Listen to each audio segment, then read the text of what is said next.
Alleluia, Alleluia, Alleluia,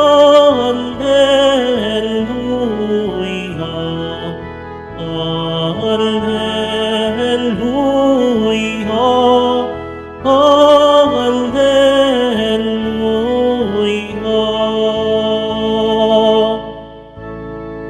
Diyos Ama ni Jesucristo, kami ay liwanagan mo at tutugon kami sa iyo.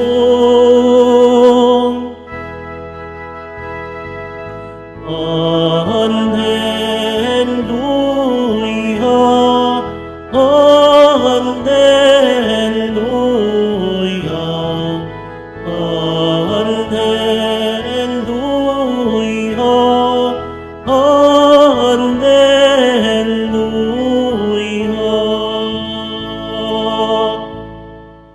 Sumainyo ang Panginoon. At sumaiyo rin. Ang mabuting balita ng Panginoon ayon kay San Marcos. Papuri sa iyo, Panginoon. Noong panahong iyon, dumating sina Jesus at ang mga alagad sa Betsaida. Dinala kay Jesus ng ilang tao ang isang bulag at ipinamanhik na hipuin ito. Inakay niya ito sa labas ng bayan, niluran sa mga mata at saka ipinatong ang kanyang mga kamay. May nakikita ka na bang anuman? Tanong niya. Tumingin ang lalaki at ang wika, nakakakita po ako ng mga taong lumalakad, ngunit sila'y parang punong kahoy. Muling hinipo ni Jesus ang mga mata ng bulag. Ito'y tuminging mabuti, nanumbalik ang kanyang paningin, at malinaw na niyang nakita ang lahat. Sinabi sa kanya ni Jesus, umuwi ka na, huwag ka nang dumaan sa bayan. Mga kapatid, ang mabuting balita ng Panginoon.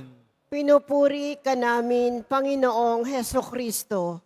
Magsiupo muna po ang lahat. Magandang tanghali po sa inyong lahat. Pakibati nga po ang katabi ng magandang tanghali. Mga kapatid, alam po natin na ang realidad ng buhay ay tayo ay humaharap sa iba't ibang pagsubok araw-araw. Sa madaling salita, masasabi natin na ang buhay natin ay hindi perpekto. Meron sa atin, sa mga oras na ito, humaharap sa napakalaking problema. Marahil, meron sa atin dito, humaharap sa mga pagsubok ng buhay. Walang hanap buhay. May matinding sakit. May paninding pangangailangan. Ang buhay po natin, isang realidad na ito ay hindi perpekto. Pero aminin po natin o hindi mga kapatid, sa kabila ng pagiging hindi perpekto ng buhay, naniniwala pa din tayo na ang buhay natin ay maganda.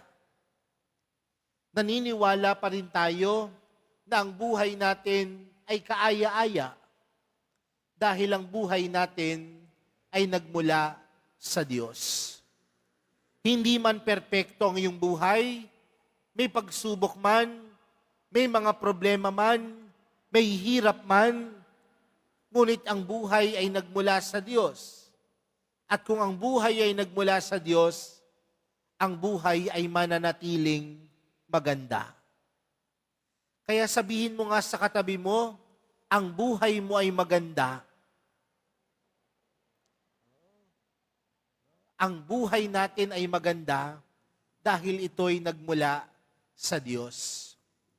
Pero mga kapatid, kung ito'y nagmula sa Diyos, nangangahulugan na kahit anumang pagsubok, kahit anumang paghihirap, pinanunumbalik pa rin ng Diyos ang pag-asa sa buhay natin.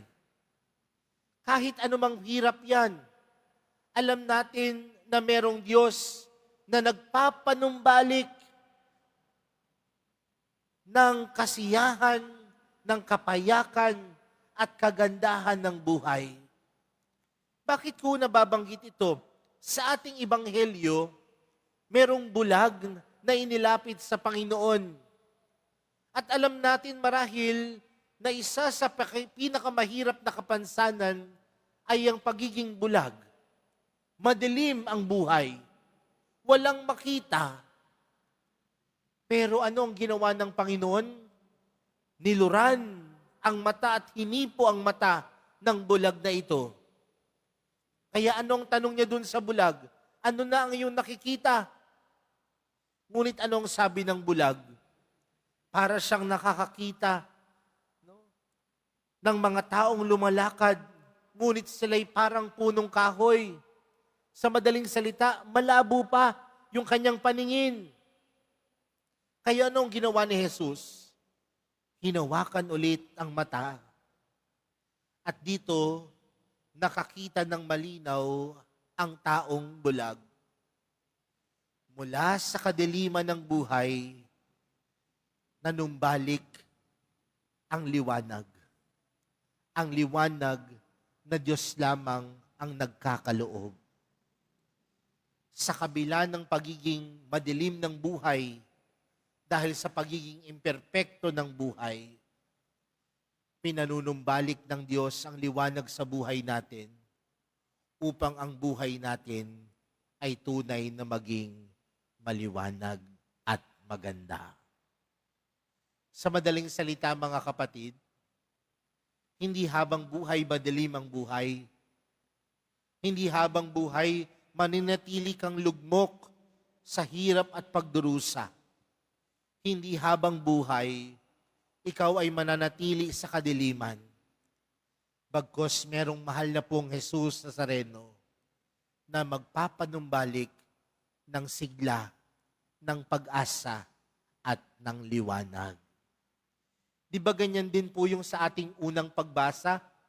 Yung kwento ni Noah, na kung saan pagkatapos ng baha, may pagdurusa, may paghihirap, pero anong pinagkaloob ng Diyos? Isang bagong liwanag, isang bagong pag-asa. Dahil Diyos lamang ang nagbibigay sa atin ng pag-asa, ng liwanag.